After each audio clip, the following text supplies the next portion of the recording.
Bonjour à tous, ravi de vous retrouver aujourd'hui vendredi 17 septembre pour ce nouveau numéro d'Azure News and Updates au cours duquel nous allons faire une petite passe sur les infos parues au cours de la semaine 37 qui s'étale du 6 au 12 septembre. Je m'appelle Arnaud Morvillier, je suis architecte solution cloud et fondateur de la société Grouna, dont le but est d'accompagner les entreprises de toute taille dans leurs aventures autour de l'écosystème Azure. Alors aujourd'hui, la vidéo va s'articuler autour des trois sujets que sont les news, les updates en GA et les updates en public preview. C'est parti. Alors concernant les news, boost your network security with new updates to Azure Firewall. Alors on nous annonce une ribambelle de nouveautés pour Azure Firewall, avec par exemple la prise en charge de nouvelles régions, la gestion des certificats auto-signé pour le premium, SKU, heu, la prise en charge des AZ pour les Secure Hub. Voilà, parmi toutes les nouveautés. Ensuite, improve availability with zone redundant storage for Azure Disk Storage. Alors, il est dorénavant possible de déployer un disque avec le type de réplication ZDR, donc pour Zone Redundant Storage, qui va apporter une résilience supplémentaire.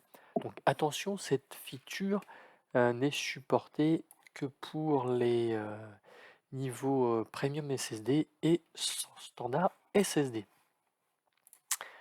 Alors, garantie d'accès à la capacité avec les réservations de capacité à la demande à présent en préversion. Ça me fait drôle d'avoir un titre en français.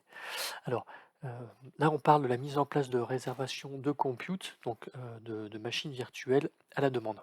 Alors, on est sur un système un peu différent des réserves instances, où on s'engage sur une durée de 1 à 3 ans.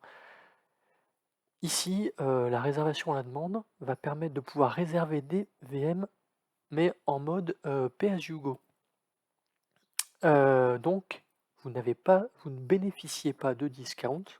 euh, donc, pour quel besoin on pourrait avoir besoin de ce type de service? Alors, il arrive parfois qu'en fonction de l'utilisation des ressources au sein d'un data center, il n'y ait plus de ressources disponibles au sein de l'infrastructure, ce qui vous empêche de déployer de nouvelles machines virtuelles.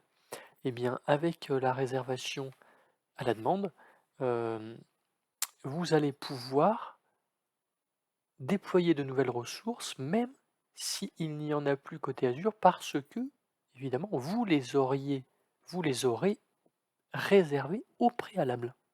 Voilà, à tester.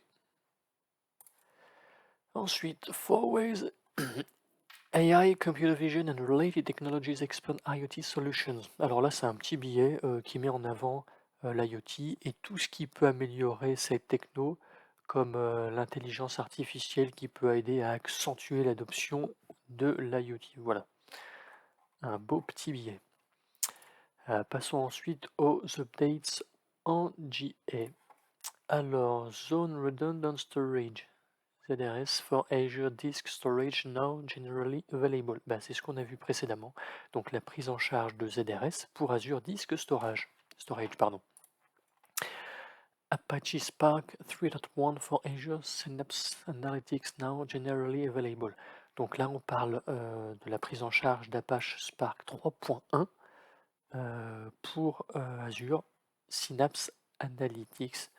Donc n'hésitez pas à aller consulter la release note afin de voir quelles sont ces nouveautés.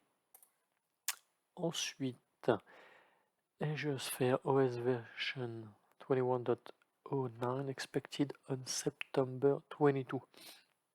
Donc là, c'est la nouvelle version d'Azure Sphere qui sortira aux alentours du 22 septembre. Donc pour rappel, Azure Sphere, c'est une plateforme d'application sécurisée pour les objets connectés. Ensuite, Screen Capture Protection for Azure Virtual Desktop is now generally available. Alors là, ça peut être intéressant.